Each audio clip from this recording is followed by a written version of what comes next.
Al treilea protest mare aici la Belgrad. Toată vinerea avem proteste mari, antiviolență, antiguvern aici la Belgrad.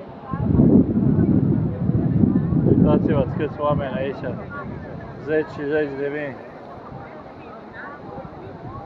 Cer demisia guvernului, miniștrilor, desfințarea mediilor care promovează violență. Belgradul frumos, lumea iese, fără să fie plătită și șantajată ca la protestele lui Vučić. Ea duce cu autobuzul la Beograd, acum în 28, se face de rușine, le dea sandwich și 10 euro ca să vină.